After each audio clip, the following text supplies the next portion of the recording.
Heyo, welcome into CHGO Bets Daily, coming to you live from Studio B of our CHGO offices here in the West Loop of Chicago. We are your friends in degeneracy, Sean Anderson and Cody Delmendo. You can follow me at Sean_W_Anderson. You can follow Cody at Cody_CHGO. We are being produced today by Sarah. Hi, Sarah. Oh, do you not have a mic? Oh, okay. It's okay. Sorry. You're good. I'm here. Let's try that again. Hi, Sarah. Being produced today by Sarah. Hi. There we go. And make sure you hit the thumbs up button. What's up, Jordo, who's saying hi to me and not you? So, haha. Jordo likes me better. Ha. Good for you. Ha, ha, ha, ha. We got Thursday Night Football to bet on tonight. I got a college basketball pick. You got a couple that you were telling me on, a big one for you.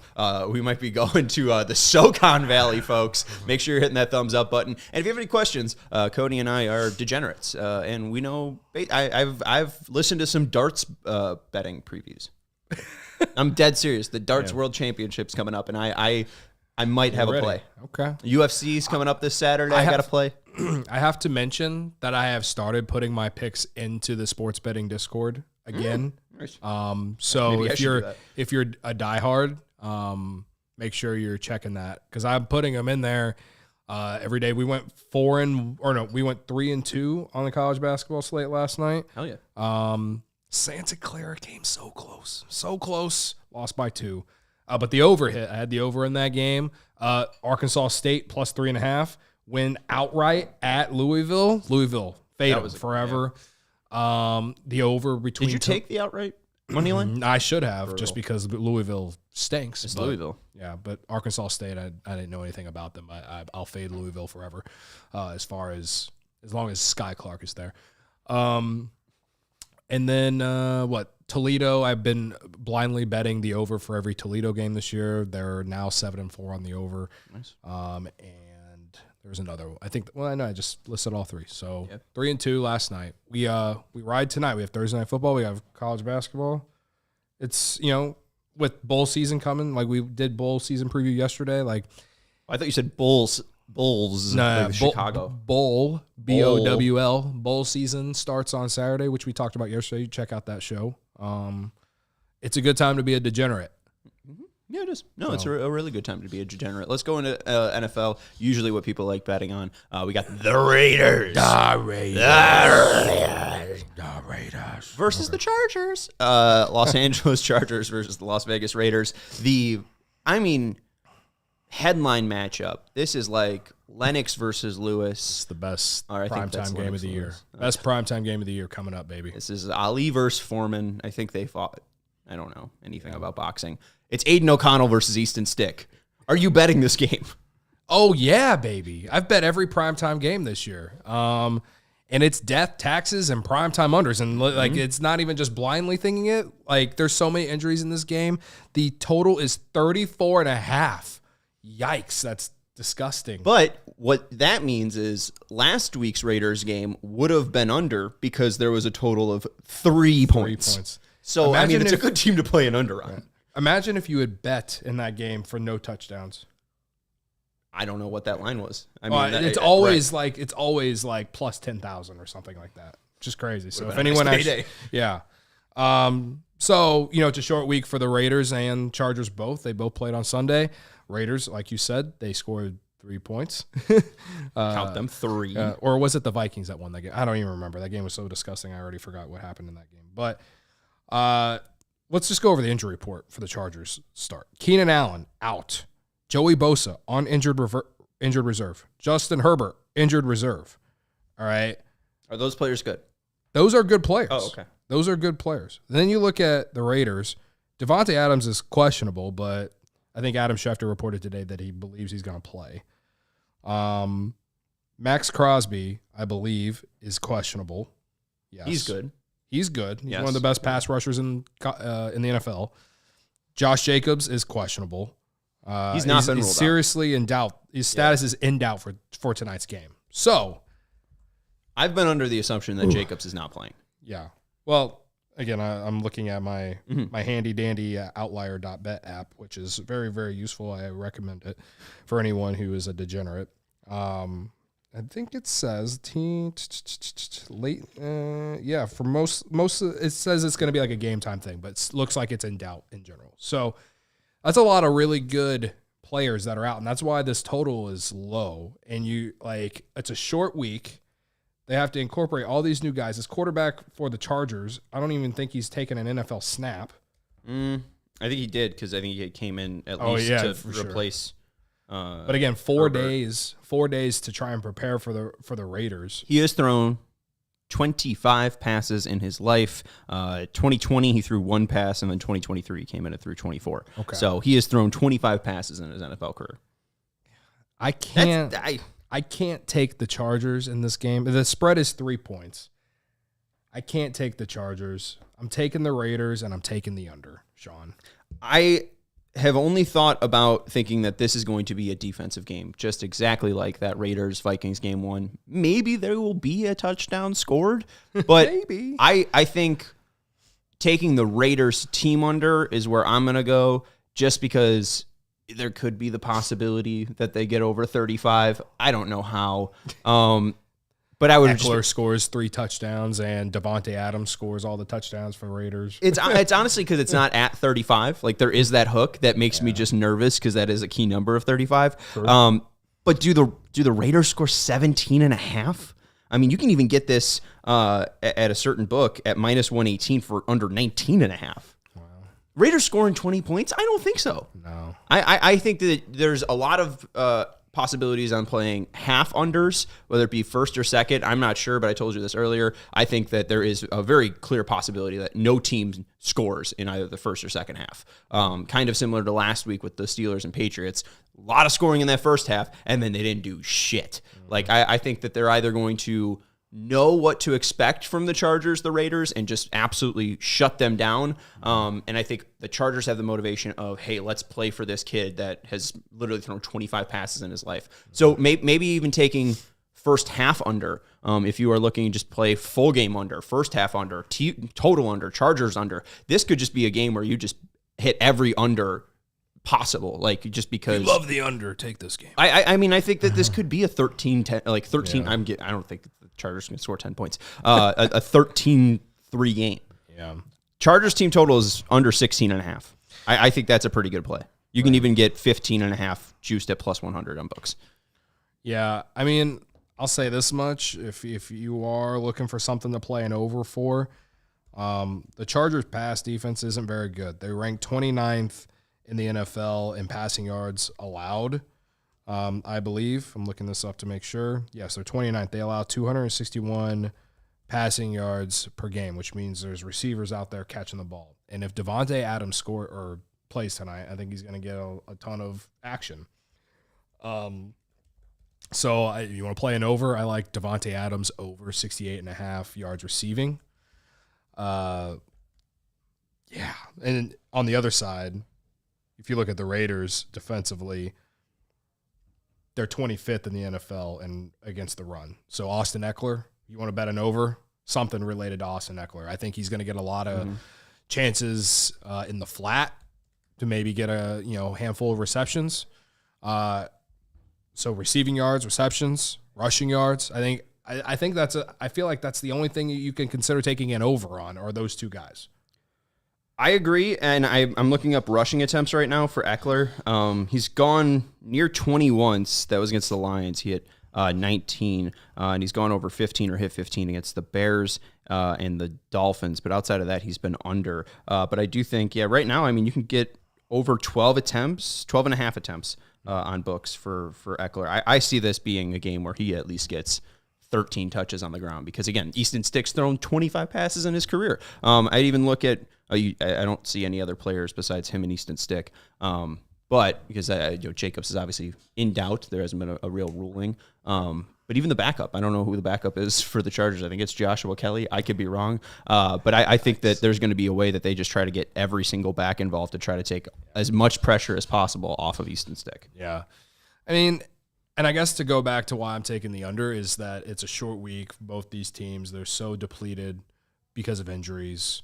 And I do think the fact that they're divisional opponents, the coaching staff knows each other because they play each other 2 times a year.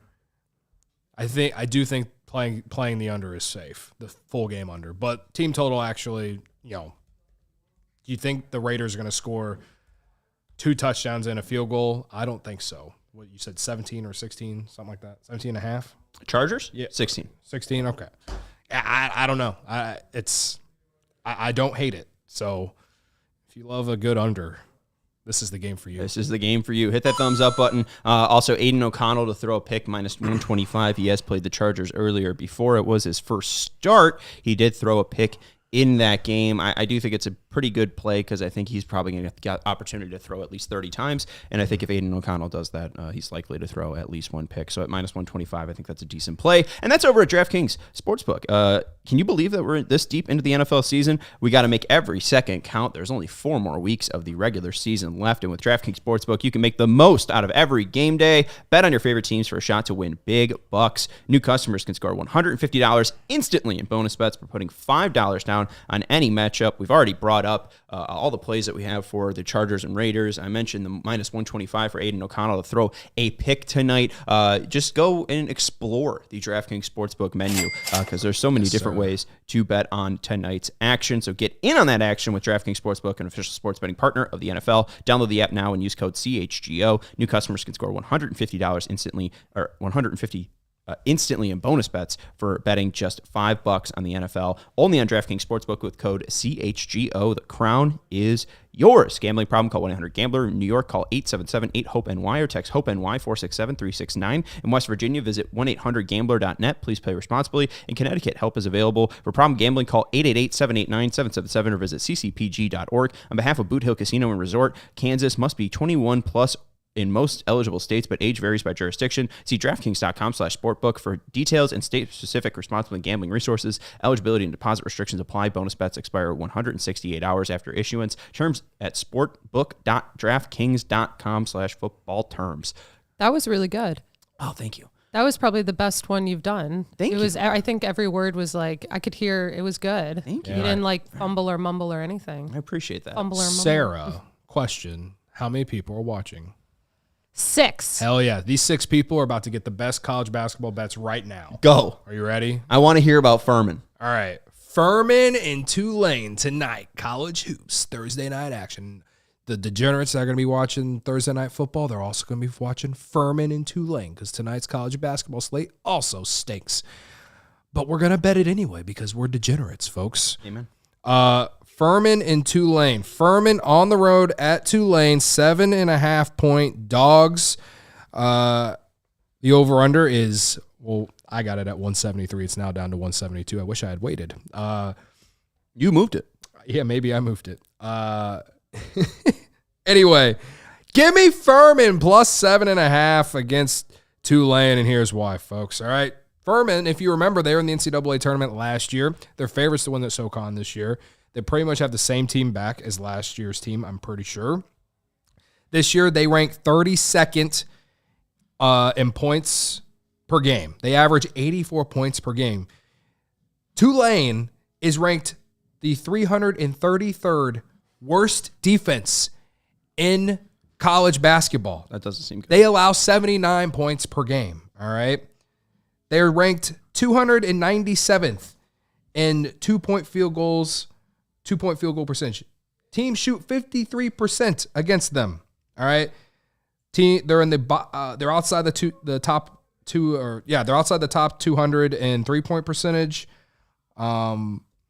They are outside the top 200 in rebounding. They are outside the top 200 in defensive rebounding. They do not defend. They do not rebound. All right. And then on the other side, if you want to look at it, Furman, they're ranked 325th in terms of total points allowed. They allow opponents to score 78 points per game. Teams field goal percentage against them is 46%. They're 297th in 2-point field goal percentage. They allow teams to shoot 53% inside the arc. All right. And they're 255th in the country in 3-point percentage allowed as well. Teams are shooting almost 35% from behind the arc against Furman. Again, they both don't play a lick of defense, Sean. I know the total is high, but 173.5, you can get 172.5 now because I went and put a large wager on it because I'm a degenerate and I just want to I wanted just something to root for tonight in terms of points. Give me the over Furman and Tulane. Both teams play up tempo as well, and Furman doesn't turn the ball over a ton, which is at least good. You know, if they're making their shots, you should get points. I really like the Furman side on that at +7.5. Yes. I think that's my favorite out of the over under, just because 172.5 for men's basketball in December is an ungodly amount of points. Oh yeah, to lay. I think one team's at least scoring 100 tonight. I'd like to see it. It'd be a fun game to watch. A lot better than this fucking Thursday night game. Give us the over and give us Furman +7.5, baby. I got Florida tonight against East Carolina. The line has actually moved. I got it at 15.5. It's now down to 14.5, and you can get that at -110. So I would suggest Florida at -14.5. They are just outside the top 30 in KenPom. East Carolina, I think, is in the lower 150s to even 200s. This should be an easy game for Florida. They're 6-3 on the year, but they should be better, and those losses are to all good teams: Virginia, Baylor, and then one upset against Wake Forest. I think that Florida comes out, understands the matchup here, understands that they got a non-Power 5 school coming in, and that this should be easy business. So I got the Gators winning by 16 or more tonight. So if you can get 14.5, let's go with it. So shout out to James Orlando, shout out to Jordo for watching us. Any other picks you got tonight, or are you ready to roll? No, that's it. I will say that the East Carolina hasn't really played anyone, so I like your play. They have played South Carolina, who I think is an improving college basketball program. They lost by 6 to them, but other than that, their schedule has been very soft so far. So I like Florida. I've watched Florida a little bit. They've been impressive. They beat Pittsburgh. They hung around with Baylor, and they hung around with Virginia too. So a much tougher schedule. I think Florida rolls tonight. I got one more final NFL play. I do think Joshua Kelly, if you can find rushing attempts or at least rushing yards, I think he goes over. I think the projected number is like 12.5 for Kelly. I think he gets more carries, at least 6. He's been bouncing between 6 and 5 and 3. I think he goes over 6, possibly even double digits, just because Eckler is kind of older, washed up. Not that Kelly's been a better back, but I think that they're just probably going to run a ton with the inexperience. Well, I also feel like they're going to use Eckler more in the passing game tonight, too. So I actually like the receptions prop for him more than I do rushing attempts for Eckler. So. Yeah, and James Orlando asking about first touchdown scorer. I don't know. Maybe this is the game to bet no touchdown. You think the Raiders go 2 weeks without scoring a touchdown? No, I don't. Maybe honestly, Raiders defense. Raiders defense. Raiders defense / special team. Yeah. Maybe they get a little, confuzzled Easton Stick, and they get a fumble. Recovery for. I'm not playing a first touchdown game. I'd go Adams if I were to really play. Then it's probably not the greatest odds. Honestly, he'll probably be the top favorite to score first for good reason. I would say I guess Adams or Eckler, Aidan O'Connell. Honestly, maybe he runs one in, sneak it in. Zamir White before Josh Jacobs is announced out. Because maybe that's you get good value on it. I'm not playing it though. Hit the thumbs up button on your way out. Thank you to Sarah for producing it, producing our show. Thank you to Cody for hanging out with us. I don't know. It's also his job. I don't know. He's not really hanging out. You can follow him at Cody_CHGO. You can follow me at Sean_W_Anderson. And if you aren't a diehard like James Orlando is, make sure you sign up and you can see Cody's picks in the CHGO lounge for our little Discord server. So make sure you sign up today at allchgo.com. Goodbye. We all silly like the mayor.